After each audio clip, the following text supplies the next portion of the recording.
Assalamualaikum warahmatullahi wabarakatuh. Alhamdulillahi rabbil alamin alladzi hadana lihadza wa ma kunna linahtadiya laula an hadanallah. Laqad jaa rusulu rabbina bil haqq wa nudu an tilkumul jannatu uristumuha bima kuntum ta'malun. Wa ashhadu an la ilaha illallah wahdahu la syarikalah wa ashhadu anna Muhammadan abduhu wa rasuluh sallallahu alaihi wa ala alihi wa sahbihi wa man tabi'ahum bi ihsanin ila yaumiddin. Alhamdulillah, kita layak bersyukur kepada Allah atas banyak sekali nikmat yang Allah berikan kepada kita.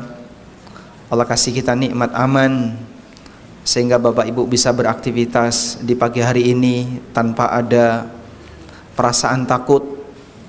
Anda datang ke masjid ini, ada enggak yang bawa senjata? Ada? Enggak ada. Sehingga kita tidak dalam posisi siaga sebagaimana yang terjadi terhadap saudara-saudara kita yang ada di Palestina maupun di daerah yang lainnya. Maka dalam situasi yang aman, dengan adanya nikmat yang aman, mari kita manfaatkan untuk banyak belajar. Mereka nggak bisa belajar sebagaimana yang kita alami. Mereka mungkin tidak bisa duduk di majelis ilmu sebagaimana yang saat ini Bapak Ibu alami. Sehingga ketika kita diberi oleh Allah nikmat berupa nikmat aman, Anda maksimalkan untuk aktivitas yang mubah atau aktivitas yang mendatangkan pahala, agar Allah Subhanahu wa taala menambahkan kebaikan bagi kita, terutama aktivitas belajar. Kemudian tidak lupa kita haturkan jazakumullahu khairan. Terima kasih banyak kepada takmir Masjid Al-Hikmah. Ini daerah apa namanya? Gayam Sari. Gayung Sari. Yang luar biasa ini moderatornya ini, Masya Allah. Lulusan mana Pak? Oh, tetangga sebelah. Teknik juga. Teknik mesin. Biasanya teknik mesin itu musuhnya kedokteran. Suka tawuran ya. Kita berterima kasih kepada DKM Masjid Al-Hikmah Gayung Sari Surabaya yang telah memberikan kita fasilitas untuk belajar bersama. Biasanya kajian harian juga sekian jumlah jamaahnya. Lebih banyak. Alhamdulillah, Masya Allah. Berarti memang aslinya setiap hari seperti ini, udah biasa. Subuh juga sekian. Masya Allah. Tadi katanya saya dapat bocoran, ada di antara jamaah yang dari subuh sampai jam sekian belum pulang. Ada? Banyak. Masya Allah. Tayyib. Semoga Allah menambahkan semangat untuk Bapak Ibu semuanya. Anda saya yakin menghibahkan waktu yang paling berharga adalah waktu untuk belajar. Maka saat Anda gunakan waktu Anda untuk belajar ilmu agama, hakikatnya Anda menghibahkan waktu untuk kegiatan yang berharga. Tayyib. Sebagaimana yang tadi disampaikan dalam pengumuman, kita akan membahas tentang semangat untuk mempertahankan sunnah harian. Motivasi apa yang perlu kita bangun agar kita selalu bisa menjaga amalan-amalan sunnah harian? Sebutkan contoh sunnah harian. 1. Salat duha. Yang kedua, salat rawatib. Berikutnya, tahajud. Qobliyah subuh tadi masuk salat rawatib. Apalagi? Doa zikir, doa dan zikir pagi dan petang. Dan masih banyak sunnah-sunnah harian yang lainnya. Kita diajarkan dalam agama kita beramal sedikit tapi rutin dan terus menerus istiqamah lebih baik daripada amal yang banyak tapi model borongan. Karena amal yang sifatnya borongan itu mudah untuk dilakukan oleh siapapun. Bahkan sampai orang yang pemalas dalam beramal dia bisa Pak beramal borongan. Yang berat itu adalah ketika seseorang merutinkan sebuah ketaatan. Hari ini dia berbuat taat, sejam berikutnya dia berbuat taat lagi, sejam berikutnya dia berbuat taat lagi. Itu lebih sulit daripada model borongan. Dan realita itu bisa kita jumpai di masyarakat. Anda ketika bulan Ramadan punya kejar target apa? Khatam Al-Quran. Sebulan ada yang khatam sekali, 2 kali, 3 kali, bahkan ada yang sampai 5 kali, dan seterusnya. Begitu selesai Ramadan, apa yang terjadi jamaah? Itu Al-Quran ditutup, kemudian ditaruh di rak, sampai jumpa tahun depan. Saya ketemu dengan mushaf Al-Quran yang dibuka setahun sekali. Dan saya tahu kenapa itu dibuka setahun sekali, karena saya sholatnya di situ 5 waktu.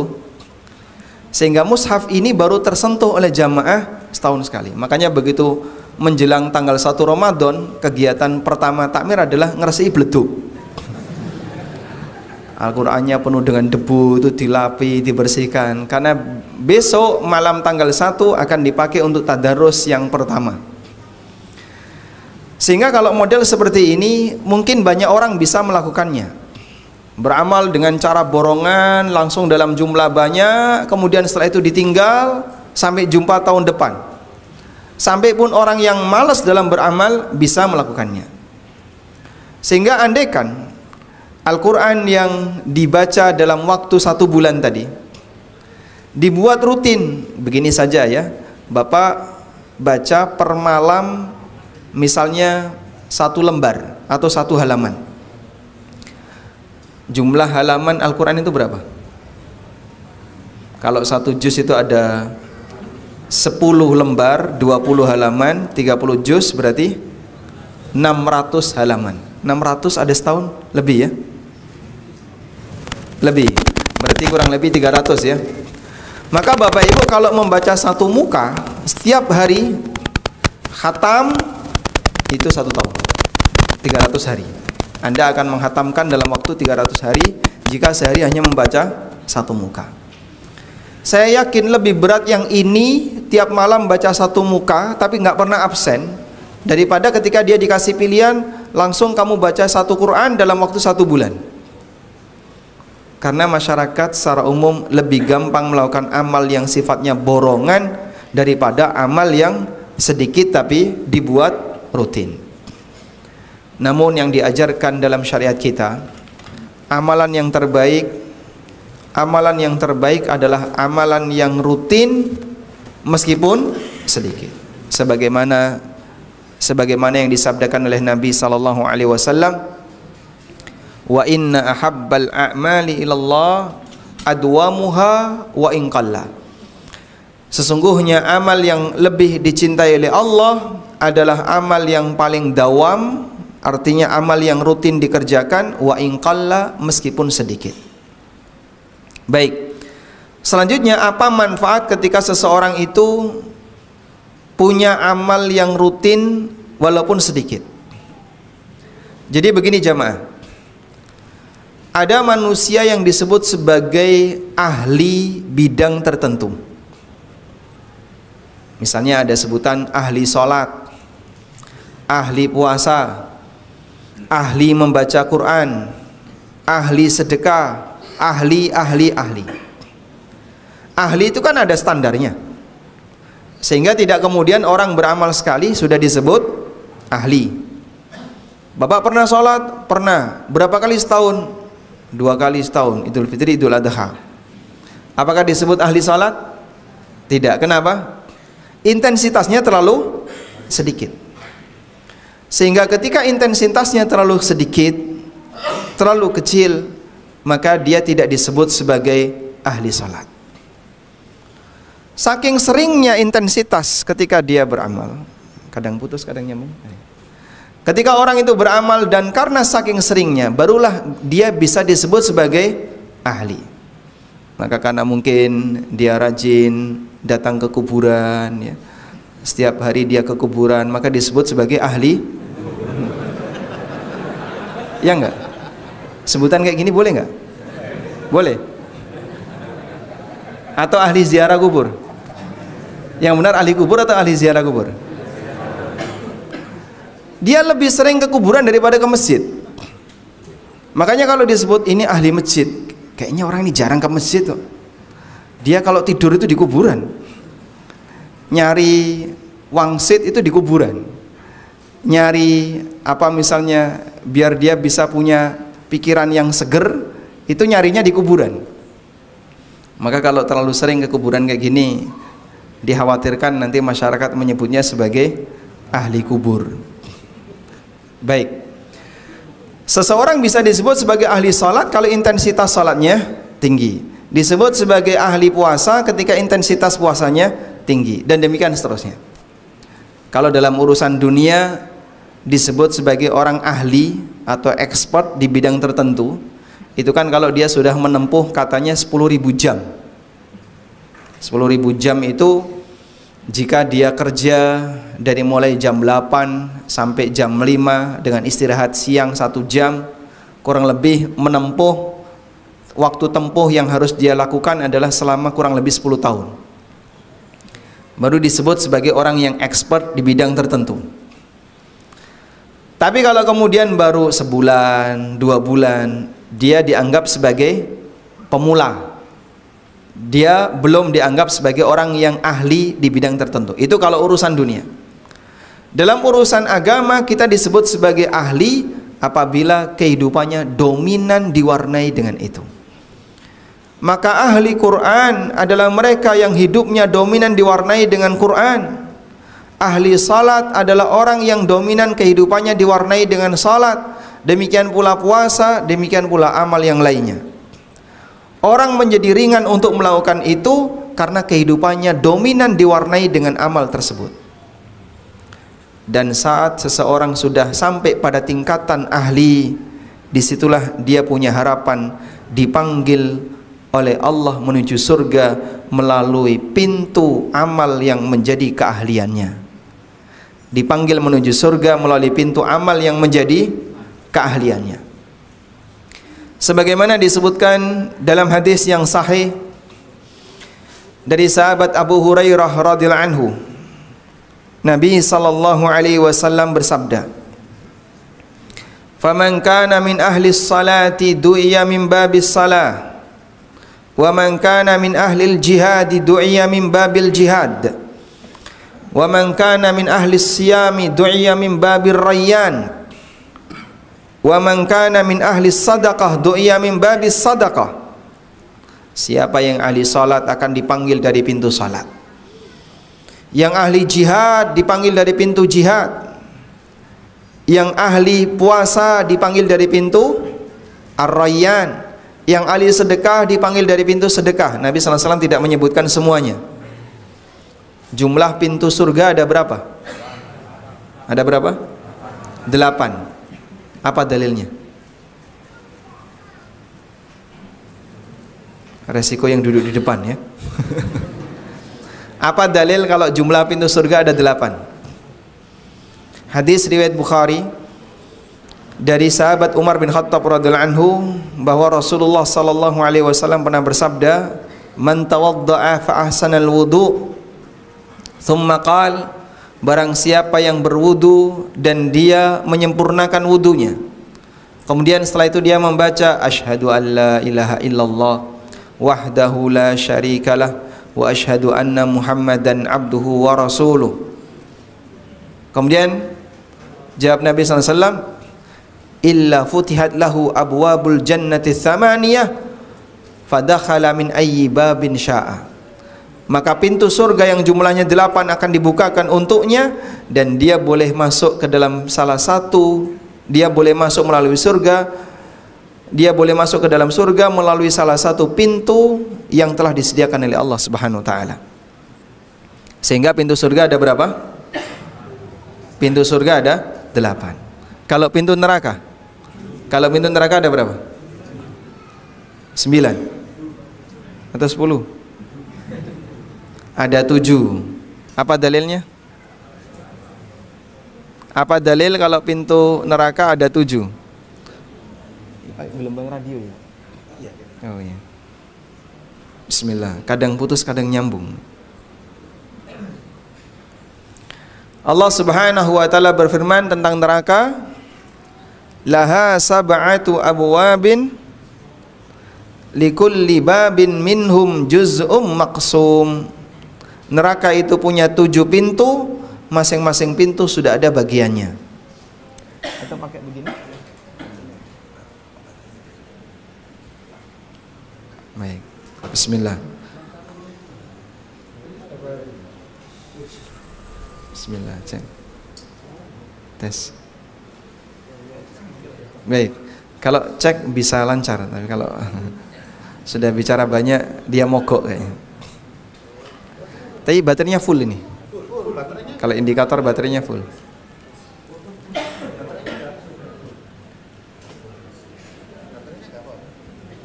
Indikator baterainya full ini. Mungkin kebanyakan wireless. Oh.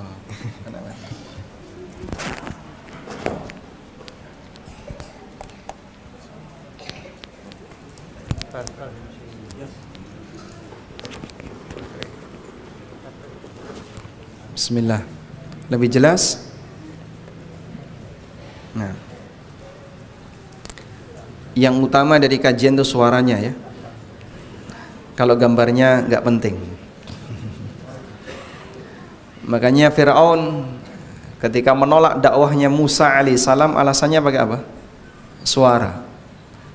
Am ana khairum min hadzal ladzi huwa mahin wa la yakadu yubin. Apakah aku ataukah orang ini yang lebih baik? Wala yakadu yubin, sementara dia kalau ngomong nggak jelas. Sehingga Fir'aun mencacat Musa dari sisi ketika beliau berbicara tidak lebih fasih dibandingkan umumnya manusia. Wallahu alam. Baik. Kembali ke sini. Jadi Allah Subhanahu wa taala memanggil para hambanya menuju surga melalui pintu, dan pintu itu diberi label dengan amalan-amalan tertentu. Lalu disebutlah yang ahli salat, yang ahli sedekah, yang ahli puasa, yang ahli jihad, dan ahli-ahli dalam amal yang lain. Maka tadi kita sebut, ketika seorang hamba punya rutinitas tertentu hingga sampai dia disebut sebagai ahli di bidang itu, berarti dia punya peluang besar untuk bisa masuk ke dalam surga Allah melalui pintu ibadah yang menjadi keahliannya. Itulah nilai penting kenapa kita harus merutinkan salah satu di antara amal yang menjadi andalan. Makanya Bapak Ibu, Anda bisa lihat para sahabat itu mereka punya keahlian yang berwarna-warni. Ada yang fokus di bagian sholat sehingga sholatnya dominan. Ada yang fokus di bagian puasa sehingga puasanya dominan. Ada yang di bagian sedekah sehingga dia lebih dominan sedekah dibandingkan amal yang lain. Demikian pula ada yang dominan jihad, seperti Khalid bin Walid itu lebih dominan jihad. Sehingga masing-masing sahabat punya amal andalan yang mereka rutinkan sampai pada detik terakhir kehidupannya, sampai mereka mati. Karena mereka menghendaki untuk menjadi manusia yang berstatus sebagai ahli bidang amal tertentu, ahli bidang amal X, sehingga dengan itu dia punya harapan untuk masuk surga melalui pintu yang menjadi keahliannya. Baik. Abu Bakar As-Siddiq radhiyallahu anhu kemudian bertanya kepada Nabi sallallahu alaihi wasallam, "Bi abi anta wa ummi ya Rasulullah." Ayahku dan ibuku sebagai tebusannya ya Rasulullah. Ini yang disebut dengan kalimatul fida, bukan kalimat sumpah. Karena sumpah dengan menyebut nama orang tua dalam Islam hukumnya apa? Kesyirikan. Sehingga tidak boleh orang bersumpah demi bapakku, demi moyangku, tidak boleh. Karena orang yang bersumpah berarti dia mengagungkan apa yang dia sebutkan dalam kalimat sumpah. Dan orang tidak boleh mengagungkan sesuatu dalam sumpahnya kecuali Allah. Makanya seorang muslim ketika bersumpah hanya boleh menyebut nama Allah. Lalu bagaimana dengan kalimat bi abi anta wa ummi, bapakku dan ibuku sebagai tebusannya ya Rasulullah? Ini kalimatul fida, bukan kalimat qasam. Kalimatul fida memang dalam bahasa kita sulit mencari padanannya, dan kayaknya nggak ada. Apa sih kira-kira contoh kalimatul fida dalam bahasa kita? Ada ungkapan namun mungkin tidak disebut kalimatul fida. Barangkali sebutannya ya dia hiperbol, namun sampai melebihi batas. Contohnya, kowe nek iso tak sembah. Nah, pernah dengar kayak gini? Kamu kalau bisa tak sembah. Itu di Jogja cukup banyak. Sehingga penekanan yang dia sampaikan ketika dia bicara sama orang lain untuk ngasih motivasi, itu sampai pada tingkatan melebihi batas. Dan ini nggak boleh ya, karena seorang manusia tidak boleh menyembah selain Allah Subhanahu Wa Taala. Taib. Kembali ke tadi, bahwa orang ini atau Abu Bakar As-Siddiq radhiyallahu anhu menyampaikan kalimat fida, bi abi anta wa ummi ya Rasulullah, ayah dan ibuku sebagai tebusannya ya Rasulullah. Ma'ala man du'iya min tilkal abwabi min daruratin. Kalau ada orang yang dipanggil dari salah satu pintu, dia tidak akan rugi. Tapi saya ingin tahu, fahal yud'a ahadun min tilkal abwabi kulliha? Ada enggak orang yang dipanggil dari semua pintu tadi? Sehingga dari pintu sholat dia dipanggil, dari pintu sedekah dia dipanggil, dari pintu jihad dia dipanggil. Qala, jawab Nabi SAW, na'am, ada. Wa arju an takuna minhum, dan aku berharap kaulah salah satu di antara orangnya. Sebab kita paham Abu Bakar As-Siddiq radhiyallahu anhu, berdasarkan hadis ini, berarti beliau adalah sahabat yang merupakan ahli salat. Beliau sahabat yang merupakan ahli puasa. Beliau juga ahli sedekah. Beliau juga ahli dalam jihad. Sehingga memungkinkan ada diri seorang muslim yang dia multi talent dalam ketaatan kepada Allah. Salatnya pinter, posone pinter, jihadnya ora kalah, sedekahnya juga enggak kalah. Dia manusia yang multi talent dalam beribadah kepada Allah. Ini orang yang punya keunggulan yang luar biasa. Dalam posisi inilah dia akan dipanggil untuk menuju surga melalui semua pintu. Manusia yang dirindukan oleh surga Allah Subhanahu Wa Taala. Namun perjuangan untuk bisa menjadi seperti ini berat jamaah, karena sampai berstatus sebagai ahli salat, ahli puasa, ahli sedekah, umumnya sebagian orang itu gagal, dan Abu Bakar mampu melakukannya. Tayyib. Abdullah bin Mas'ud radhiyallahu anhu itu pernah mengatakan, ketika ada orang yang bertanya kepada beliau, aku lihat anda ini jarang berpuasa sunnah, sehingga biasanya yang lain para sahabat puasa, tapi anda sendiri tidak puasa sunnah. Apa jawab Ibnu Mas'ud? Inni uhibbul qira'ah wa idza sumtu dha'uftu. Aku itu senang membaca Quran, senang meneliti Quran, dan kalau aku puasa nanti fisikku melemah, sehingga saya tidak bisa rajin untuk mentelaah Quran, membaca Quran, disebabkan karena dalam posisi puasa. Itu yang terjadi pada sahabat Ibnu Mas'ud radhiyallahu anhu. Maka terkadang ada sahabat yang dia lebih cenderung kepada amal tertentu, tapi dia tidak ahli di amal yang lain. Abdullah bin Amr bin As radhiyallahu anhuma, beliau termasuk di antara sahabat yang rajin berpuasa, sampai beliau pernah minta kepada Nabi SAW untuk diajari puasa Daud. Kemudian Nabi SAW mengatakan, jangan lakukan yang lebih dari ini, fa innahu afdhalus siyam, karena puasa Daud adalah puasa yang terbaik. Nambahi puasa Daud tak boleh. Makanya kalau ada orang sudah puasa Daud, kata para ulama seperti yang ditegaskan oleh Ibnu Hazm, dia tidak boleh nambahi puasa yang lain, walaupun andekan itu bertepatan dengan tanggal 9 Dzulhijjah.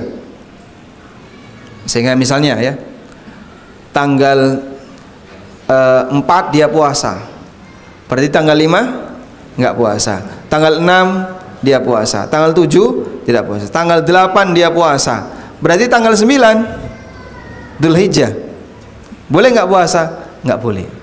Loh, kenapa nggak boleh puasa? Ritme kamu pas tanggal 9 Dzulhijjah tidak puasa, maka saat itu kau tinggalkan puasa, dan nanti ditambah dengan tanggal 10 plus 3 hari tasyrik, sehingga dia tidak puasa 5 hari. Begitu selesai tanggal 13 dia langsung lanjut puasa berikutnya.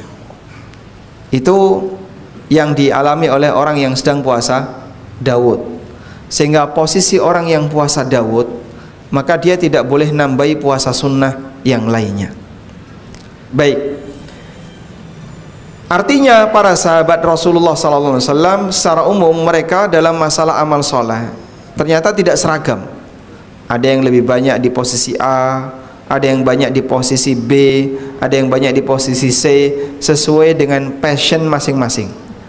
Namun Masya Allah, Abu Bakar As-Siddiq radhiyallahu anhu bisa menjalani semuanya, dan beliau adalah orang yang multi talent, sehingga beliau dikatakan oleh Nabi SAW akan dipanggil menuju surga dari arah pintu manapun yang disediakan oleh Allah Ta'ala.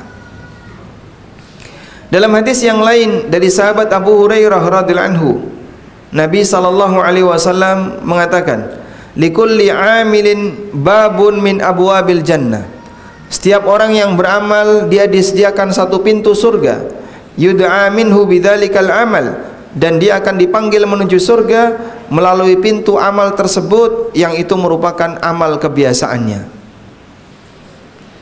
Itulah yang kita maksud tadi, perjuangkan masing-masing kita punya wadhifah, punya amal rutin walaupun ringan, sampai kita disebut sebagai ahli dalam bidang amal itu. Baik.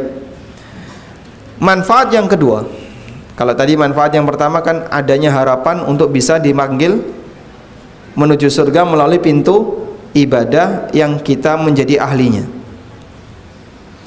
Manfaat yang kedua, ketika kita merutinkan amal sunnah sedikit tapi rutin, maka jika ternyata kita punya uzur, pahalanya akan tetap mengalir sesuai dengan rutinitas kebiasaan yang kita lakukan, walaupun kita tidak mengamalkannya disebabkan karena uzur. Ini seperti yang disabdakan oleh Nabi SAW dalam hadis yang diriwayatkan oleh Bukhari, idza maridal abdu aw safara kutiba lahu ma kana muqiman sahihah.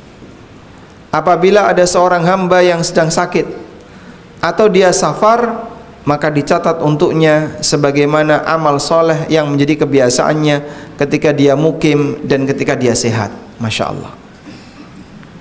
Ada seorang musafir yang dia tidak melakukan sholat rawatib misalnya, atau karena dia safar sehingga dia tidak bisa melakukan puasa Senin Kemis, maka orang ini tidak melakukan puasa Senin Kemis bukan karena niatnya putus, tapi dia tidak melakukan puasa Senin Kemis karena dia sedang safar, khawatir nanti tidak lemah badannya ketika safar. Maka orang ini dia tidak safar bukan karena malas, tapi dia tidak safar karena punya uzur. Nah, ketika dia tidak safar punya uzur, maka ada nilai pahala yang akan dia dapatkan.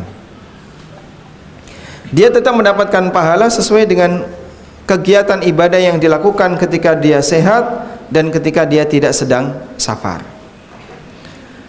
Bahkan sampai para ulama mengatakan kondisi ini berlaku bagi orang-orang yang dia punya uzur fisik yang tidak mungkin lagi bisa diperbaiki.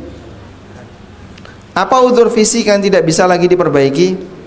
Itulah uzur tua, yang karena dia tua akhirnya dia sakit-sakitan. Maka ketika dia sakit-sakitan, dia tidak bisa melakukan ibadah sebagaimana yang menjadi rutinitasnya ketika dia dalam posisi sehat. Orang semacam ini akan tetap mendapatkan aliran pahala. Sebagaimana yang Allah firmankan dalam Al-Quran, illal ladzina amanu wa amilus salihati falahum ajrun ghairu mamnun. kecuali orang yang beriman dan beramal saleh, maka mereka akan mendapatkan pahala yang ghairu mamnun, yang tidak pernah putus, yang terus mengalir. Apa yang dimaksud dengan pahala yang terus mengalir dan yang nggak pernah putus? Pahala yang disebabkan karena amal yang kita lakukan pengaruhnya masih bertahan. Dan pengaruh yang masih bertahan itu sebagian dipertahankan oleh Allah Ta'ala, sebab orangnya tidak melakukan amal itu bukan karena alasan malas, tapi karena alasan uzur. Contohnya gimana Pak? Anda bisa lihat bahwa kaum mukminin diberi janji oleh Allah dengan janji yang sama bagi nabinya sallallahu alaihi wasallam. Nabi Muhammad sallallahu alaihi wasallam dikatakan oleh Allah, wa innalaka la ajran ghairu mamnun, dan engkau Muhammad memiliki pahala yang terus mengalir, enggak pernah putus. Sehingga Nabi sallallahu alaihi wasallam punya pahala yang dia terus bertahan. Umatnya juga demikian, illal ladzina amanu wa amilus solihati falahum ajrun ghairu mamnun, kecuali orang yang beriman dan beramal soleh, dia mendapatkan pahala yang tidak pernah putus. Sehingga Nabi SAW dapat pahala yang tidak pernah putus, umatnya juga mendapatkan pahala yang tidak pernah putus. Terus bedanya ada di mana Pak? Bedanya begini, kalau Nabi SAW mendapatkan pahala yang tidak pernah putus karena beliaulah orang yang pertama kali ngajari kebaikan. Sehingga beliau yang pertama kali ngajari tentang bagaimana cara sholat, beliau yang pertama kali ngajari baca Quran, beliau yang pertama kali ngajari tentang bagaimana cara puasa yang benar dan seterusnya. Maka semua orang yang mengikuti ajaran beliau, Rasulullah SAW turut mendapatkan aliran pahalanya. Itulah yang dimaksud bahwa Nabi SAW mendapatkan pahala yang ghairu mamnun, yang tidak pernah putus. Orang mukmin juga mendapatkan yang sama. Illal ladzina amanu wa amilus solihat falahum ajrun ghairu mamnun. Orang yang beriman yang saleh dan salihah, mereka mendapatkan, orang yang beriman yang dia melakukan amal saleh, mereka mendapatkan pahala yang tidak pernah putus. Kapan itu terjadi? Ada sebuah penjelasan yang disampaikan oleh Ibnu Abbas radhiyallahu anhu. Disebutkan oleh Al-Qurtubi, beliau membawakan riwayat dari Ad-Dhahhak dari Ibnu Abbas radhiyallahu anhuma. Ibnu Abbas mengatakan, "Idza kana al-'abdu fi shababihi kathiras salah, kathiras siyam was sadaqah, thumma dha'ufa amma kana ya'malu fi shababihi, ajrallahu azza wa jalla lahu ma kana ya'malu fi shababihi." Ketika ada seorang hamba yang masih muda, lalu dia rajin sholat, rajin sedekah, rajin puasa, thumma dha'ufa amma kana ya'malu fi shababihi, sampai akhirnya ketika dia sudah mulai tua, dia sudah nggak sanggup lagi untuk melakukan amal sebagaimana dia lakukan di masa mudanya, ajrallahu azza wa jalla lahu ma kana ya'malu fi shababihi, maka Allah Ta'ala akan tetap memberikan pahala untuknya sebagaimana rutinitas yang dia lakukan di masa mudanya. Masya Allah. Sehingga orang seperti ini, dia pahalanya tidak diputus oleh Allah karena niatnya itu hakikatnya tidak putus. Orang ini niatnya tidak putus. Dia tidak melakukan ketaatan bukan karena malas, tapi karena uzur. Baik, Bapak Ibu yang kami hormati, Anda saat ini walhamdulillah diberi kemudahan oleh Allah untuk bisa bolak-balik ke masjid, baik dalam rangka sholat 5 waktu atau dalam rangka hadir di kajian. Akan ada waktunya di mana fisik ini mencapai pada titik tertentu sehingga kita jadi lemah. Dengkul yang dulunya bisa diajak untuk turun sujud, ada waktunya nggak bisa diajak untuk turun sujud. Ini boyok yang biasanya bisa dipakai untuk duduk lama ketika ngaji, sekarang mulai capek sehingga kajian meskipun sudah nyender tetap boyoknya sakit. Ini badan yang dulu bisa dipakai 5 waktu datang pulang pergi ke masjid, sekarang sudah mulai lemah sehingga dia hanya bisa duduk di atas ranjang atau tiduran di atas ranjang. Dan orang seperti ini, kata Ibnu Abbas, tetap mendapatkan pahala yang tidak pernah putus, terus mengalir, disebabkan karena dia tidak putus dalam melakukan ketaatan kepada Allah Subhanahu wa taala. Dari mana Pak dia tidak putus melakukan ketaatan kepada Allah? Niatnya itu belum hilang, semangatnya belum hilang, meskipun fisiknya tidak sanggup untuk menyanggah dirinya, sehingga dia nggak kuat berdiri, dia nggak kuat turun dengan menggunakan lututnya, dia nggak kuat untuk apalagi misalnya menggunakan air. Maka dalam posisi ini ketika dia tidak beramal, tetap mendapatkan pahala sebagaimana rutinitas amalnya. Sebabnya apa?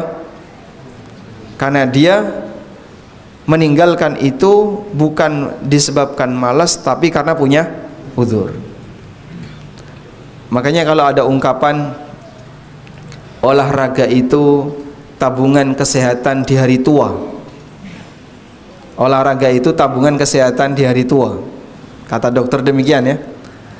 Maka melakukan amal soleh sedikit tapi rutin, itu hakikatnya adalah tabungan ibadah di hari tua. Itulah yang dimaksud pahala yang terus mengalir, yang tidak pernah ada putusnya. Orang ini tetap diberi pahala oleh Allah sesuai dengan kebiasaannya, karena niatnya belum hilang. Ada salah satu jamaah haji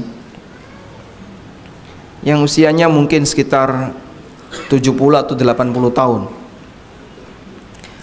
dan dia dapat info kalau haji regulernya masih lama. Dia sendiri nggak tahu kira-kira bisa dipanggil atau tidak, pokoknya dia tawakal.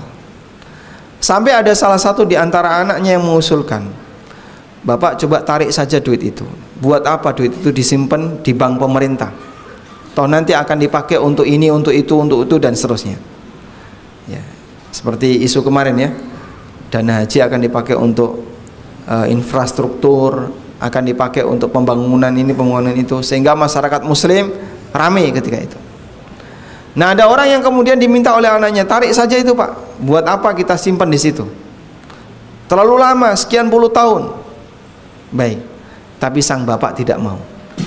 Dan beliau mengatakan, kalaupun aku mati, karena beliau sudah merasa di ujung usia, kalaupun aku mati, maka aku ingin mati dalam keadaan menantikan haji, mati dalam penantian. Tapi yang dinantikan apa? Ibadah kepada Allah. Sehingga beliau tidak mau membatalkan. Kalau narik dana itu berarti kan batal, niatnya sudah putus. Tapi ketika dia bertahan, andai pun dia meninggal dunia, maka dia mati dalam penantian untuk beribadah kepada Allah. Sehingga saya kasih motivasi kepada ikhwas sekalian yang belum daftar reguler ya, segera Anda daftar. Segera daftar reguler, walaupun lama nggak masalah. Terus Pak, nanti kan uang saya dipakai ini, dipakai itu. Itu bukan urusan Anda. Yang jelas kita sudah menunaikan kewajiban sebagai muslim yang mampu untuk daftar, kita daftar. Masalah kapan kita akan berangkat, kita tawakal kepada Allah Subhanahu wa taala. Tayyib. Ini penjelasan yang disampaikan oleh Ibnu Abbas radhiyallahu anhu. Sehingga ketika seorang hamba dia punya amal yang rutin walaupun sedikit, maka di antara manfaat yang bisa dia dapatkan adalah jika ternyata dalam kondisi tertentu,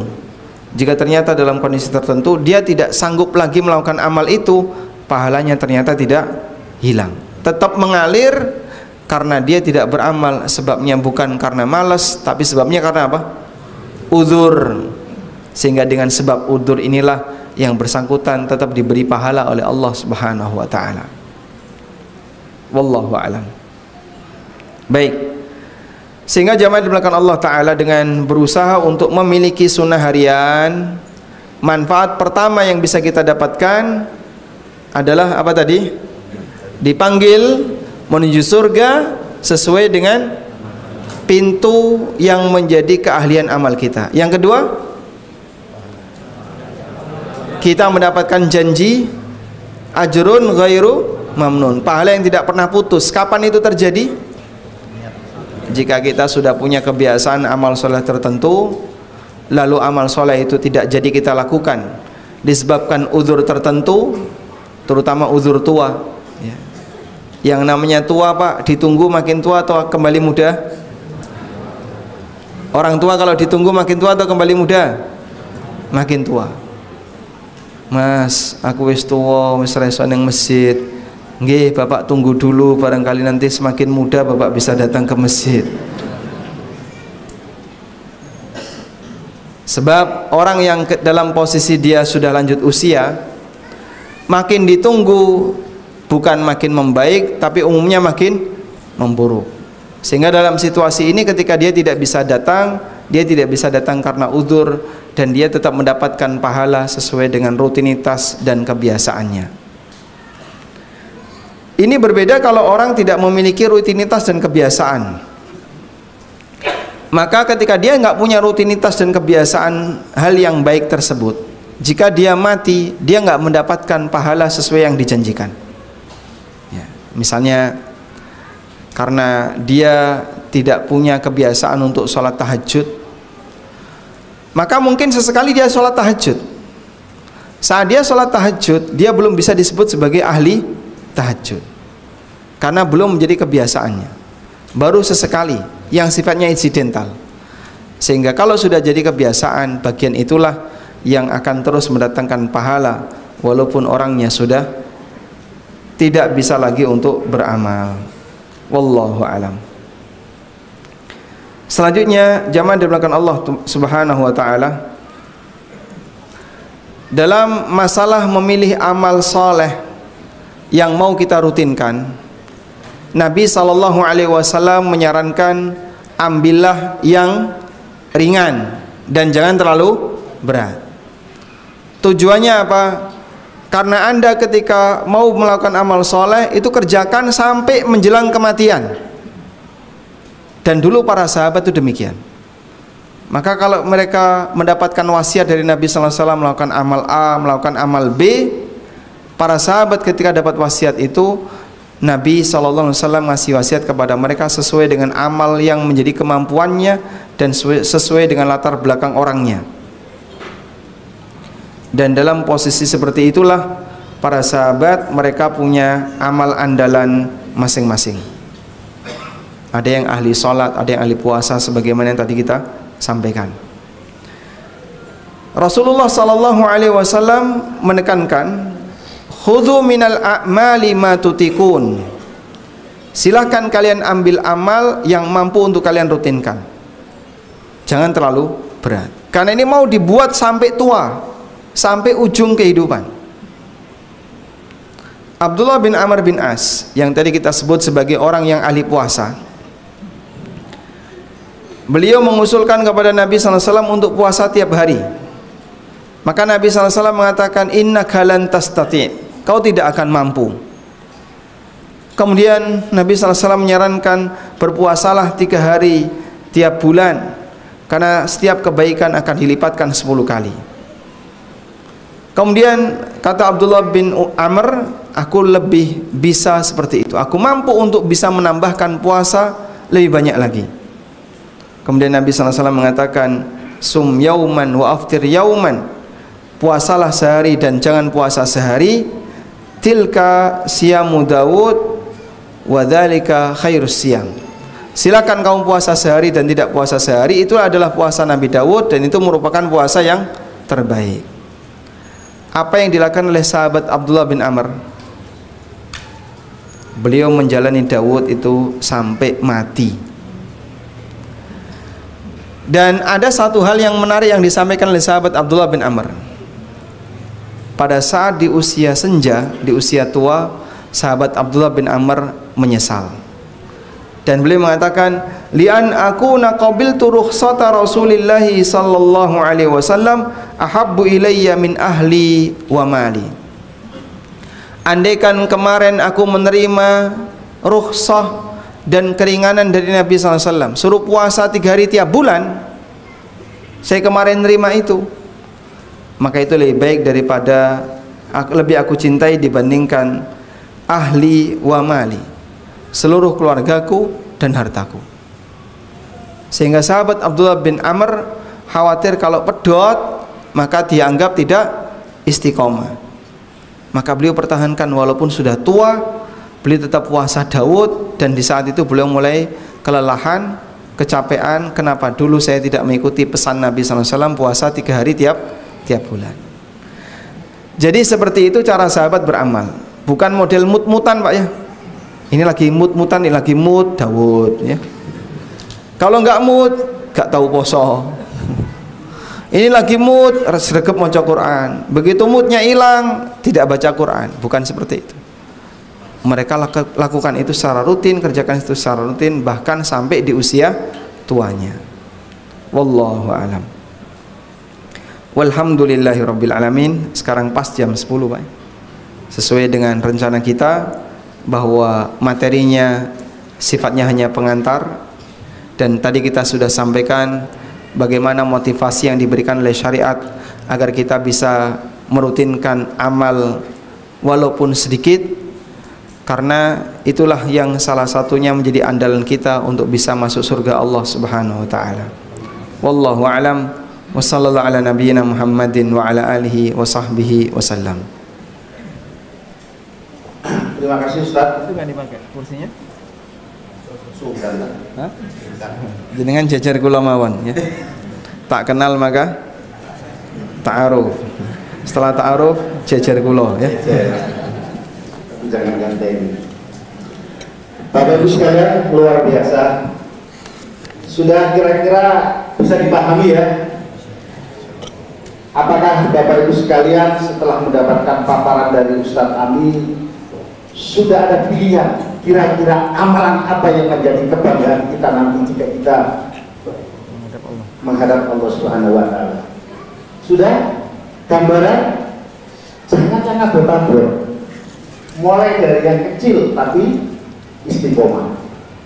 Istiqomah itu adalah sesuatu yang memang luar biasa. Karena di balik itu Ustaz biasanya tadi Ustaz nasihati seperti itu, yang di luar masjid ini sudah ngintip-ngintip semua. Siapa itu kira-kira? Setan. Masya Allah. Iya kan? Setan pernah berjanji bahwasannya kepada Allah dia akan menyesatkan seluruh anak Adam tanpa kecuali, dan itu sumpahnya sungguh-sungguh sekali.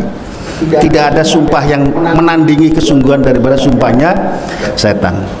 Makanya ini kebalikannya. Saat ini kita diajari bersama-sama Ustadz Ami untuk bagaimana kita istiqomah mempunyai amalan andalan yang nanti bisa menjadi kebanggaan kita melalui 8 pintu itu tadi. Pintu apa saja terserah. Kalau semuanya pintu alhamdulillah. Kalau salah satu aja sudah luar biasa.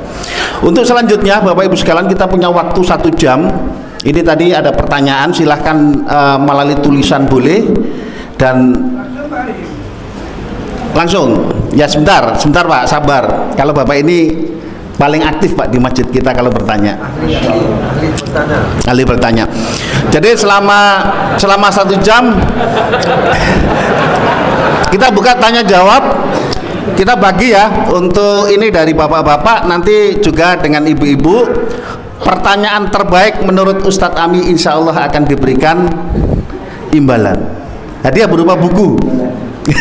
Ya, penghargaan atas pertanyaan, dan mudah-mudahan dengan itu kita sudah punya andalan. Monggo Pak, amiknya sambil kita nunggu ya, ada tulisan-tulisan silahkan, mungkin panitia bisa dikumpulkan. Sudah banyak?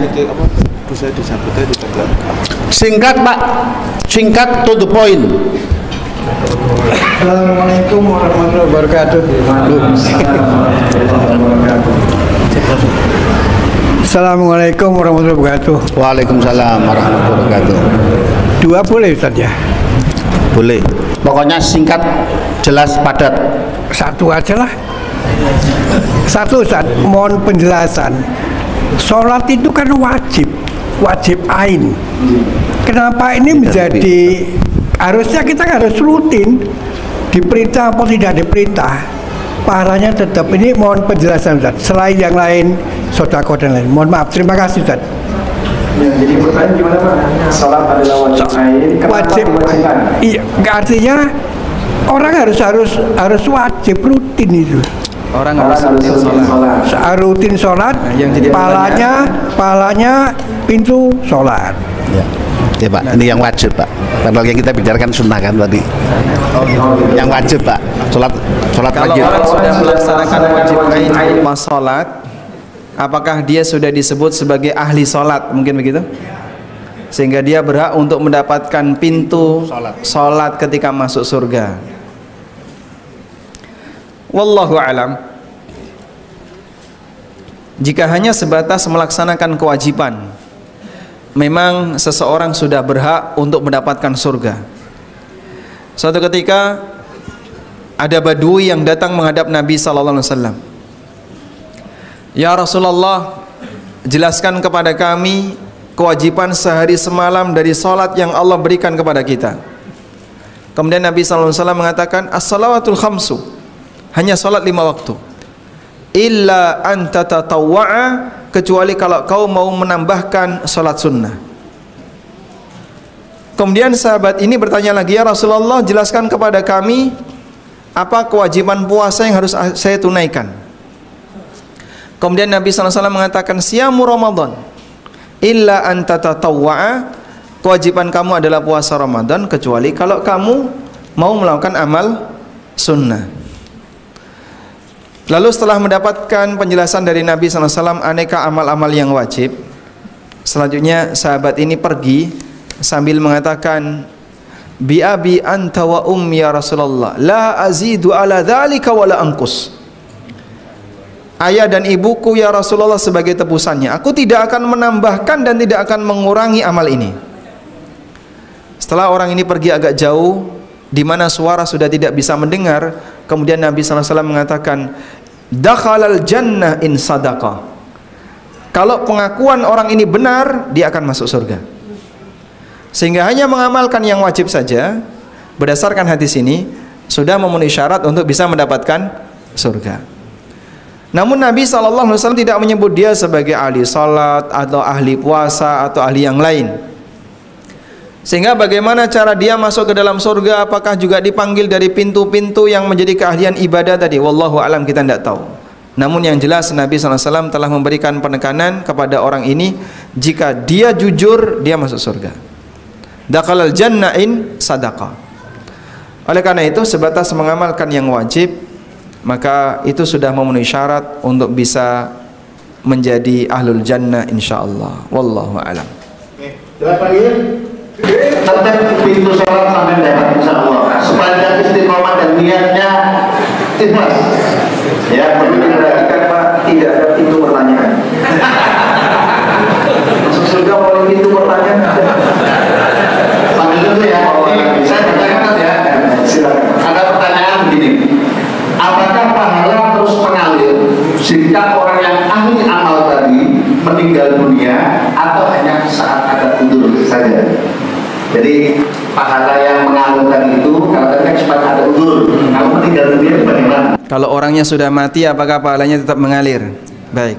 Dalam hadis riwayat Muslim, Nabi SAW bersabda, "Idza matal insan inqata'a 'amaluhu illa min thalath." Apabila manusia itu mati, maka seluruh amalnya terputus kecuali 3 amal. Apa saja itu? Sadaqatin jariyah, au ilmin yuntafa'u bihi, au waladin salih yad'ulah. Sedekah jariyah, ilmu yang bermanfaat, atau anak soleh yang mendoakannya.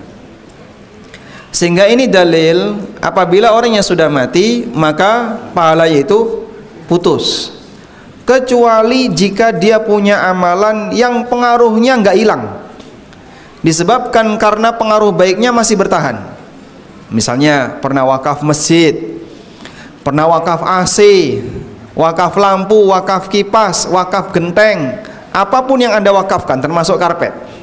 Sepanjang ini karpet gak diganti, sepanjang itu AC gak rusak, sepanjang perlengkapan yang Anda wakafkan masih berfungsi dan masih dipakai, pahala terus mengalir. Makanya kalau Anda wakaf AC misalnya, Begitu AC-nya mati Anda masih hidup, nah, berarti pahalanya sudah berhenti. Anda gantikan yang baru. Nah, maka nanti tinggal mengukur nih, lebih panjang usianya mana, usia AC-nya atau orangnya. Nah, kalau orangnya mati, AC-nya masih berfungsi, maka dia terus mendapatkan pahala sampai rusak. Begitu sudah rusak, mati nggak berfungsi, berarti amalnya sudah berhenti sampai di situ. Makanya kalau mau wakaf, cari bagian yang lebih permanen. Yang paling permanen adalah tanah. Kan nggak mungkin tanah direnovasi. Tanah ini dikeruk nggak Pak? Pindah ke tempat yang lain? Tidak. Kalau bangunan masih mungkin dibongkar, renovasi. Mungkin dalam waktu 20-30 tahun bangunan ini akan direnovasi. Ada masjid dengan desain yang baru, dan bangunan yang saat ini sudah ada barangkali akan diganti dengan bangunan yang baru oleh anak turunan kita, generasi sekian. Kita tidak tahu. Tapi kalau lahan, kalau tanah mungkin tidak akan bergeser. Makanya wakaf lahan umurnya jauh lebih panjang dibandingkan wakaf yang lainnya. Wallahu a'lam. Oke. Jelas Pak ya, banyaknya ya. Jadi kalau cari yang ini adalah amal jariah, gitu-gitu kan ya. Jadi melalui amal yang punya pengaruh panjang. Pengaruh panjang. Ya. Bukan kalau yang tadi yang sholat, puasa, itu semuanya akan berhenti begitu orangnya meninggal. Anda masih punya lanjutan pensiunan. Kalau tidak mampu melakukannya karena udzur, biasanya puasa Senin Kemis, tapi sekarang karena sudah sepuh, nggak sanggup lagi puasa, orangnya masih hidup, pahalanya masih ada. Begitu meninggal sudah selesai. Tapi punya ilmu yang bermanfaat, Anda wakaf buku, wakaf Al-Quran, atau wakaf yang lainnya, sepanjang itu dipakai, meskipun Anda sudah meninggal, pahalanya terus mengalir. Wallahu a'lam. Jelas ya, luar biasa. Ini banyak sekali nih, jadi agak cepat aja tadi ya. Bismillah Ustadz, untuk seorang karyawan mohon nasihat bagaimana caranya agar istiqomah mengerjakan sholat sunat, qobliyah, dan ba'diyah zuhur sehubungan karyawan terikat dengan putaran jam kerja. Jazakallah khair. Bagian inilah yang menjadi keterbatasan Anda ya. Sehingga jelas berbeda antara mereka yang bisa mengatur waktunya sendiri dengan mereka yang bekerja di bawah aturan orang lain. Karena Anda karyawan dan Anda punya kewajiban untuk menunaikan jam kerja, maka bisa jadi di posisi tertentu terpaksa harus Anda tinggalkan. Menunaikan jam kerja itu wajib. Melakukan amal sholat rawatib itu sunnah. Sehingga mungkin Anda tidak bisa melakukan amalan seperti itu disebabkan, wah saya jam sekian masih kerja. Duhur sekarang jam berapa? 11:30. Anda 11:30 mungkin masih jam kantor, belum diizinkan untuk keluar. Andaikan pihak kantor ada sholat resmi, artinya nanti sholatnya jam 12, kita bisa bareng-bareng berjamaah, silakan sholat sunnah, insya Allah lebih bagus. Tapi kalau nggak ada, Pak, di depan kantor ada masjid, Bapak boleh sholat di masjid itu, tapi jangan lama-lama. Akhirnya dipantau sama kantor, boleh keluar begitu sudah adzan sampai qomat misalnya, atau sampai selesai sholat wajib. Kalau masih ada izin demikian, maka silakan Anda manfaatkan. Tapi kalau tidak ada izin, Pak, bolehnya keluar kantor pas qomat, sehingga kalau belum qomat belum boleh keluar kantor. Berarti Anda hanya bisa sholat wajibnya saja, tapi tidak bisa sholat qobliyah, karena Anda tidak diizinkan untuk meninggalkan kantor. Wallahu a'lam. Paham Pak ya? Melaksanakan pekerjaan itu wajib, sholat qobliyah itu adalah sunnah. Lanjut. Assalamualaikum warahmatullahi wabarakatuh. Ustadz izin bertanya. Ustadz, saya ditawari pekerjaan freelance oleh teman saya, yang mana freelance ini ia dapatkan dari kantornya. Tetapi teman saya menawarkan untuk freelance tersebut dikerjakan oleh dirinya sendiri. Bingung kan? Untuk upah freelance-nya nanti saya bagi hasil dengan teman saya. Singkatnya, teman saya hanya memakai nama saya untuk pekerjaan freelance tersebut. Bagaimana hukumnya Ustaz? Jazakallah khair. Masya Allah. Langsung nang juragan disunkan paling. Baik. Berarti nanti laporannya kan pakai nama temennya. Iya. Ini dikerjakan oleh si A, padahal sebenarnya yang mengerjakan si B. Kira-kira seperti itu menurut orang Surabaya bohong atau tidak? Hah? Bohong atau ngapusi? Yang benar yang mana? Agama mana yang mengizinkan kayak gini, Pak? Hah? Ada? Yahudi? Apakah Yahudi mengizinkan seperti ini? Baik. Sehingga kita sendiri sudah tahu bahwasanya ini sebenarnya adalah praktek pelanggaran. Anda tidak perlu untuk bertanya dari sisi syar'inya. Laporkan saja ke bosnya. Pak bos, aslinya yang ngerjakan itu si A, aslinya saya mengerjakan saya, tapi pas saya pakai nama si A. Kalau bosnya pinter kamu, baik, silakan dilanjutkan. Secara norma manusia seperti ini boleh nggak? Nggak boleh. Itu sudah pelanggaran. Maka model pinjem nama PT untuk proyek, pinjem nama orang, bahkan suruh gantiin dan seterusnya, ini semuanya hakikatnya adalah pelanggaran yang sebenarnya dari sisi norma manusia itu sudah kelihatan itu melanggar. Berarti nanti harus ngajinya ditambah kan, makna rezeki ya. Ya, arti dari tawakal terhadap rizki dan membatasi diri dengan rizki yang halal dan seterusnya. Nah, oke, paham ya yang tanya ya. Lanjut. Kiat-kiat apa supaya kita istiqomah dalam menjalankan amalan sunnah harian supaya tidak putus godaan setan? Masya Allah. ringan seperti pesan Nabi SAW. Karena kalau terlalu berat, kondisinya seperti Abdullah bin Amr tadi, sampai beliau nyesel ketika di hari tua, kenapa dulu saya tidak memilih amalan yang ringan seperti nasihat Nabi SAW. Karena ketika terlalu berat, putusnya terlalu awal. Tapi kalau ringan, insya Allah Anda bisa lebih enjoy dalam melakukannya.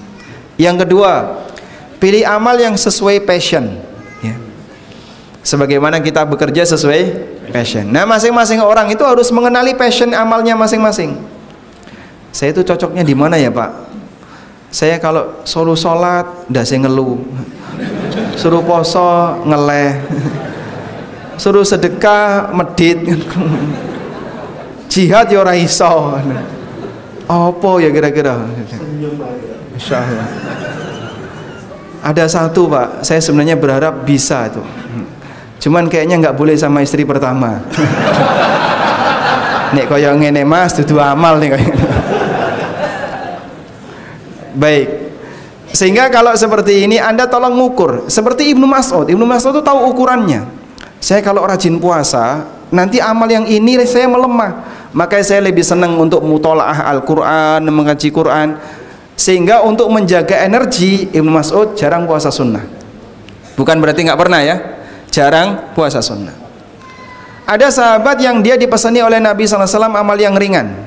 Ausani khalili bithalas. Kekasihku yaitu Rasulullah SAW mewasiatkan kepadaku 3 amal. Beliau adalah sahabat Abu Hurairah. Apa saja itu?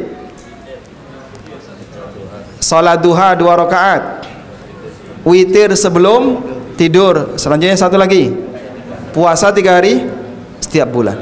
Ini amal yang sangat ringan dibandingkan dengan amalan sahabat-sahabat yang lain. Karena Abu Hurairah mengemban amanah yang besar, menjaga hafalan 5.000 hadis, nggak boleh hilang. Dan yang dilakukan oleh Abu Hurairah itu murojaah. Sehingga kenapa amalnya sedikit? Untuk amal yang seperti ini, amal yang sifatnya ibadah mahdhah, karena beliau harus menjaga murojaah hafalan hadis setiap malam. Sebab mereka ketika memiliki hafalan tertentu itu dianggap sebagai amanah, jangan sampai hilang. Beda dengan kita kan? Kita kalau sudah punya hafalan tertentu kan, hari ini hafal, besok hilang. Sehingga kita menggampangkan dengan tidak murojaah. Sahabat tidak demikian, dimurojaah agar hafalan itu tidak hilang. Dan itu bagian dari amal. Wallahu a'lam. Oke. Lanjut. Bismillah, bagaimana cara kita Istiqomah dengan amalan sunnah? Saya pikir sama ya. Istiqomah kurang lebih sama. Intinya bertahan dengan yang ringan dan sesuaikan dengan apa tadi? Passion. Sudah ada gambaran Pak, pilihan kira-kira punya amalan apa setelah kajian ini yang bisa kita jaga sampai kita menghadap sama Allah Subhanahu wa taala? Harus kita punya itu. Lanjut. Assalamualaikum. Izin bertanya Ustaz, warahmatullah. lebih afdal mana ikut komunitas dakwah tapi jarang sekali murojaah? Kajian habis waktunya untuk riwayat.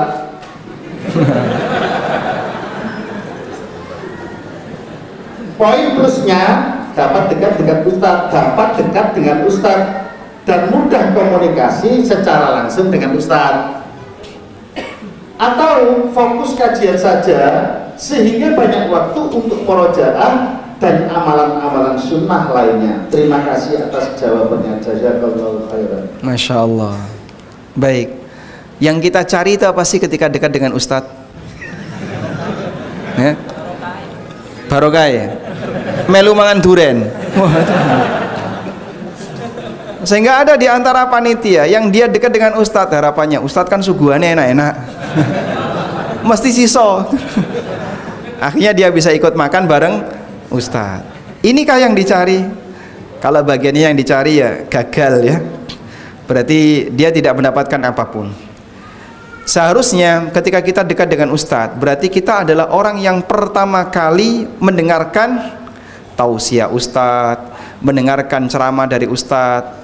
Sangat disayangkan kalau dekat dengan Ustadz, bahkan bisa jadi dari tim media ya. Jadi tim media, itu kan berarti orang yang pertama kali mendengar sebelum yang online mendengar. Tapi ternyata dari sisi kemampuan kalah dibandingkan dengan jamaah yang lain yang mungkin tidak terlalu dekat dengan Ustadz. Baik, intinya begini, Abu Darda menyebutkan manusia dalam belajar itu ada 3 tingkatan. Yang pertama tingkatan alim. Orang ini jadi sumber, sehingga dia yang menyampaikan. Dia bisa beristihad, dia bisa ngasih jawaban terhadap masalah yang ada di masyarakat. Ini jenis orang yang tertinggi, dia alim. Yang kedua muta'alim.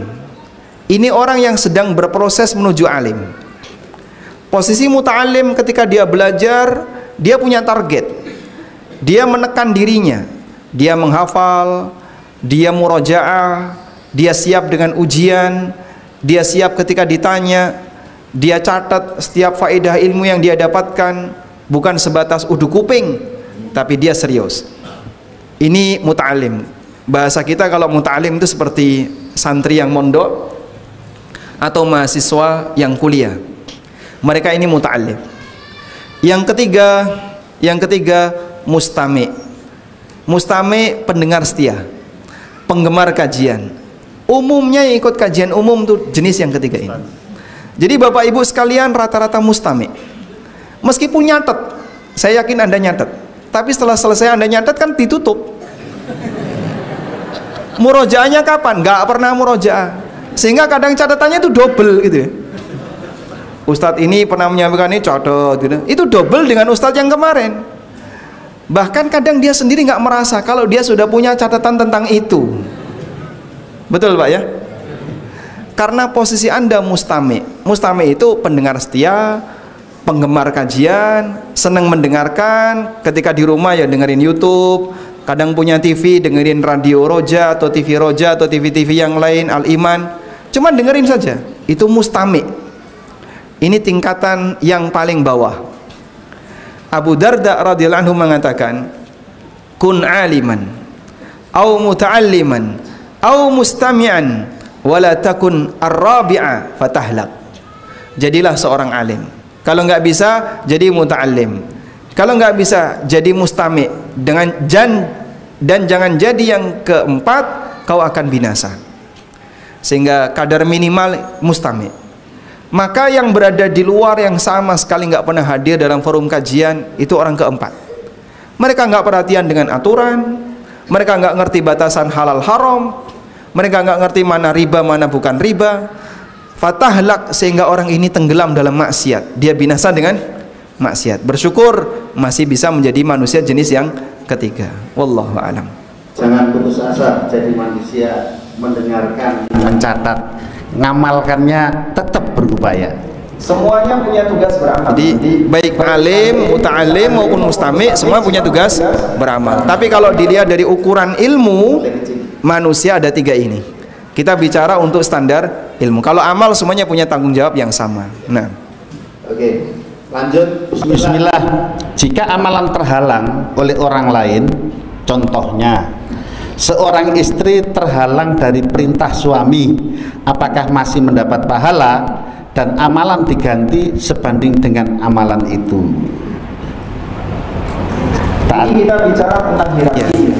Sehingga kalau ada orang yang dia terhalang untuk melakukan amal tertentu karena ada amal yang lebih penting dibandingkan amal itu, maka insya Allah dia tetap mendapatkan pahala sebagaimana amal yang dia kehendaki. Contoh, Uwais Al-Qarni itu hidup di zaman Nabi SAW, dan beliau sudah masuk Islam ketika Rasulullah SAW masih hidup. Tapi beliau tidak bisa datang dari Yaman menuju Madinah untuk ketemu Rasulullah SAW. Maka status Uwais disebut oleh para ulama dengan mukhadram. Apa itu mukhadram? Manusia yang hidup di zaman Nabi SAW, sudah masuk Islam tapi tidak ketemu beliau. Artinya bukan sahabat, statusnya tabi'in, yang disebut dengan istilah mukhadram. Uwais Al-Qarni, Abu Muslim Al-Khawlani, kemudian Asimah Raja Najasyi yang dia masuk Islam, dan beberapa orang-orang yang lain yang ketika mereka masuk Islam di zaman Nabi SAW tapi tidak ketemu Rasulullah SAW, dan Nabi SAW menyebut dia tertahan oleh ibunya karena ibunya butuh pelayanan, sementara Uwais satu-satunya anaknya yang bisa melayani ibunya. Maka Uwais merawat ibunya sampai akhirnya ibunya meninggal, barulah beliau bisa berangkat untuk haji dan umroh bersama rombongan kaum muslimin dari Yaman. Tertahan tapi dipuji oleh Rasulullah SAW, sehingga beliau punya kelebihan meskipun beliau tidak berstatus sebagai sahabat. Kalau sahabat kan punya derajat yang khusus ya, beliau bukan sahabat. Meskipun demikian dipuji oleh Nabi SAW. Maka bisa jadi ada orang yang dia karena ingin melayani suaminya sehingga dia tidak bisa berangkat kajian atau tidak bisa menghatamkan Quran. Insya Allah ibu tidak perlu khawatir, bisa jadi amal yang ibu lakukan pahalanya lebih besar dibandingkan ketika ibu melakukan amal sunnah yang lainnya. Wallahu a'lam. Ini dari ibu ini kelihatannya ini. Assalamualaikum. Jika setelah menikah Waalaikumsalam warahmatullahi wabarakatuh. jadi jarang puasa karena harus memasak. Oh gitu. Ya. Ngicipi berarti. Iya, belum ahli katanya. Ngicipi sairus ya, batal terus. Dan saat itu belum jago, jadi khawatir tidak enak jika tidak diicipi. Apakah rutinitas Senin Kemis saat masih gadis tetap didapat? 1. Ini modus.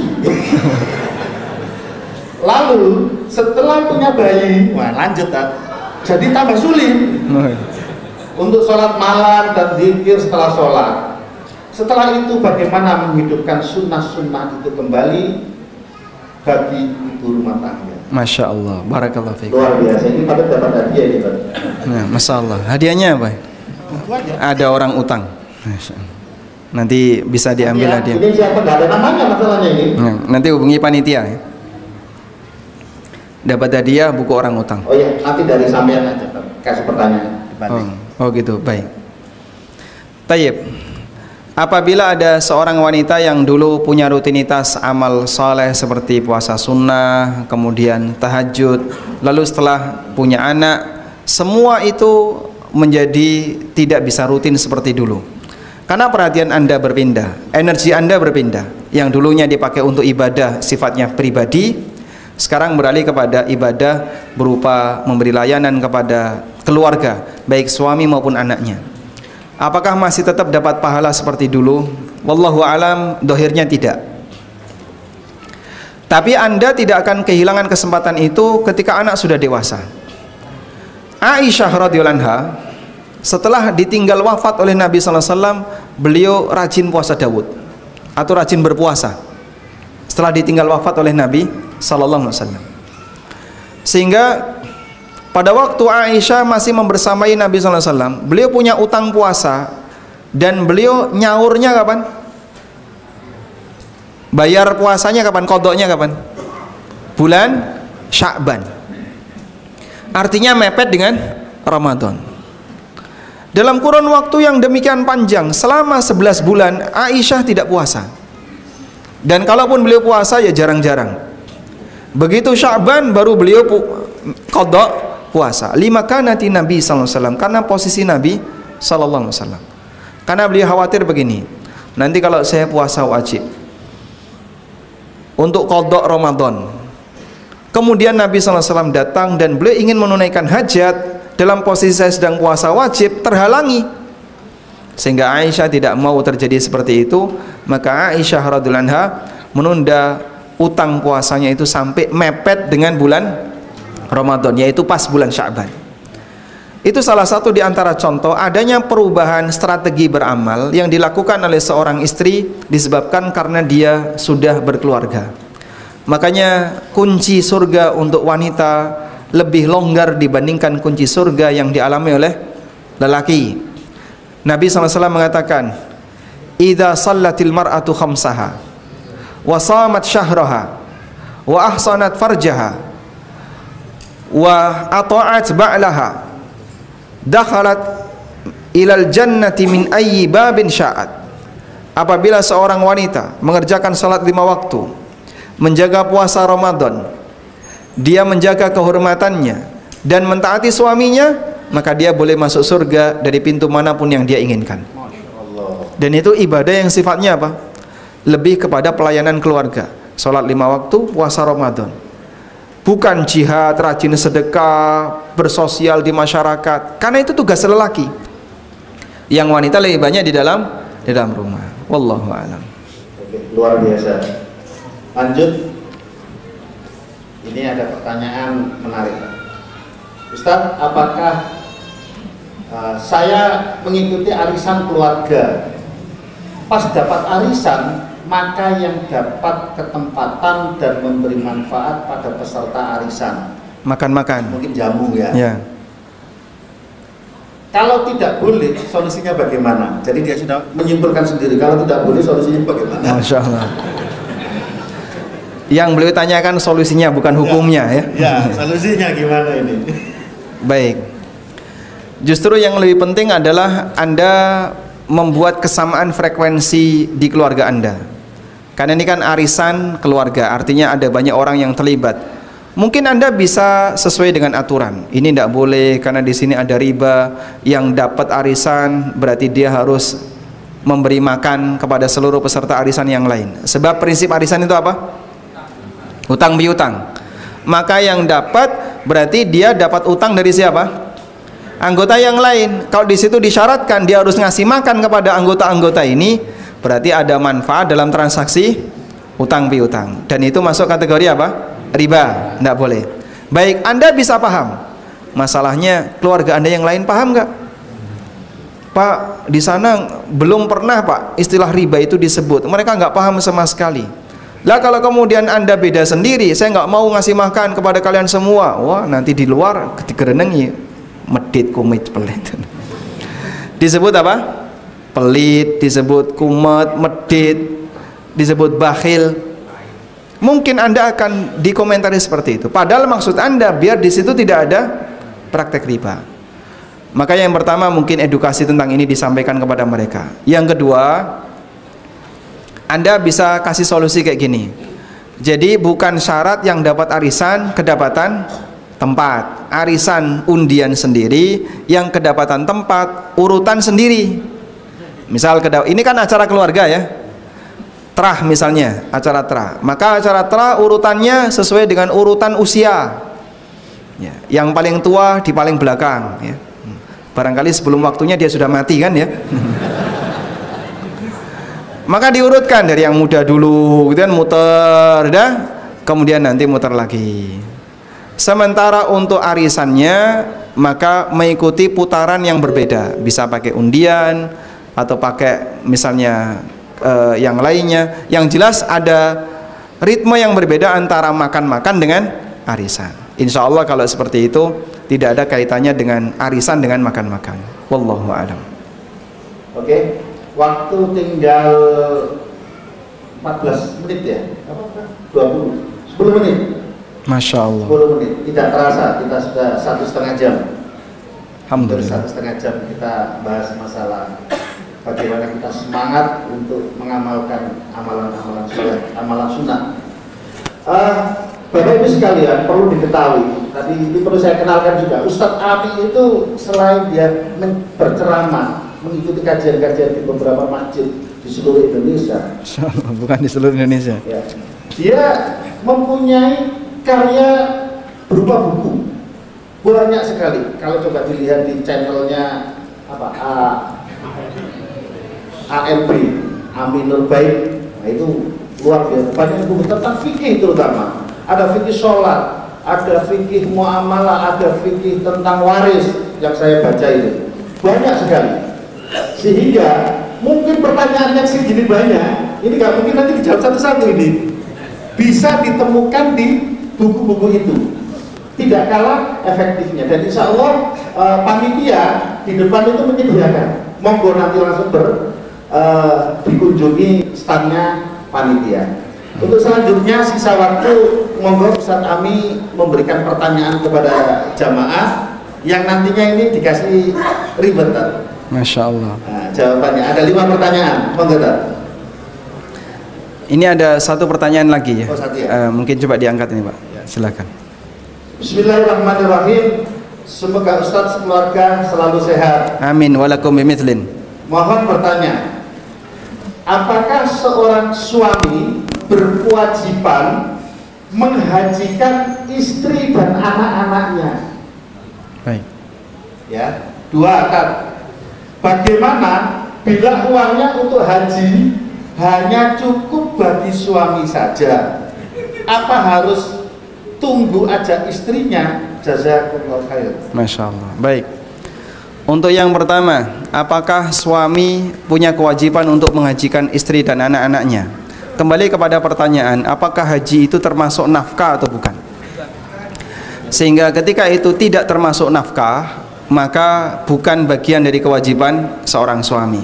Dan para ulama telah menegaskan hal ini, seperti Ibnu Qudamah, An-Nawawi dan yang lainnya, bahwa suami tidak berkewajiban untuk menghajikan istrinya, sebab haji itu bukan bagian dari nafkah.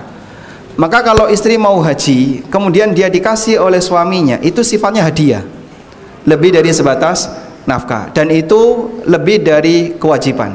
Artinya status pemberangkatan haji itu adalah hibah atau hadiah dari seorang suami kepada istrinya. Demikian pula untuk anaknya, karena ini bukan bagian dari nafkah, maka seorang ayah tidak berkewajiban menghajikan anaknya. Sehingga kalau uangnya terbatas, ya silahkan suami daftar diri sendiri, karena itu bagian dari kewajiban pribadi dia. Wallahu a'lam. Walhamdulillahirabbil alamin. Sekarang jam 10.40. Karena kereta saya nanti jam 12.00. Maka saya harus sudah meninggalkan tempat ini sebelum jam 11. Gitu ya Pak? Ya. Kasih pertanyaan sederhana, Pak. Ini ada beberapa hadiah, ada 5 buku ya. Dan syaratnya bisa jawab pertanyaan. Pertanyaan yang pertama, kita sampaikan kepada moderator. Dengan ini ya, mengangkat tangan menyebut nama, singkat saja nanti. Ini yang jawab moderator ya. Pertanyaannya, sebutkan nama Ketua Takmir Al-Hikmah. Waktu Muhammad Zaini. Salah atau betul? Salah apa betul? Pak Muhammad Zaini. Betul ya? Betul. Masya Allah. Moderator dapat hadiah. Masya Allah. Ini fadilahnya dekat dengan Ustaz. Masya Allah. Betul sekali. Baik. Yang tadi dari subuh sampai jam sekian belum pulang. Ayo. Nah ini 2 ini. 1, 2. Belakang ada? Ibu ada? Ibu. Enggak ada ya? Ada. Ada banget, kan? Perasaan tadi saya ke sana enggak ada. Baik. Gimana tadi? Karena banyak ya. Khusus yang menjawab yang tadi berjaga dari subuh ya. Yang datang paling awal jam berapa Pak datang?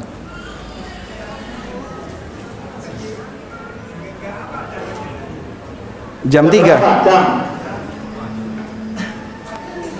Jam 4 lebih. Salat subuh. Yang datang sebelum subuh jam 3. Nah, itu Pak, setengah 4. Jam? Setengah 4. Sama siapa? Sama ayah. Oh, sama ayah. Masya Allah. Barakallah. Jam setengah 4 sudah datang ya. Masya Allah. Dapat hadiah. Alhamdulillah. Halal haram bisnis online ya. Baca sama bapaknya ibu ya. Selanjutnya, ini pertanyaan seperti biasa ya.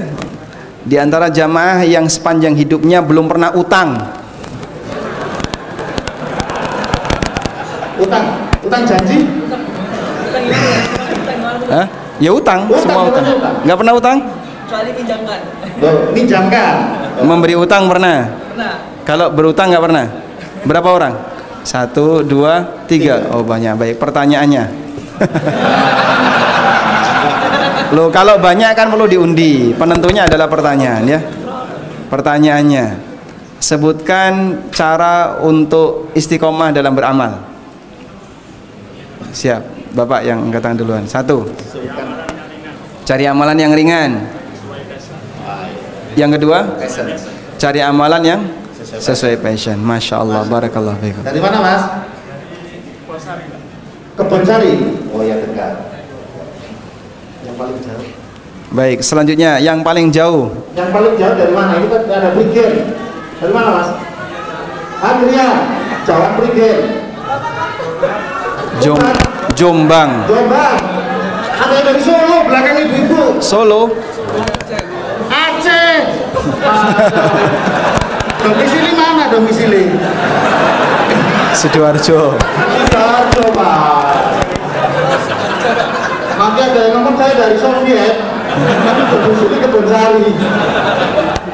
Begitu kelihatannya ya. Dari Solo.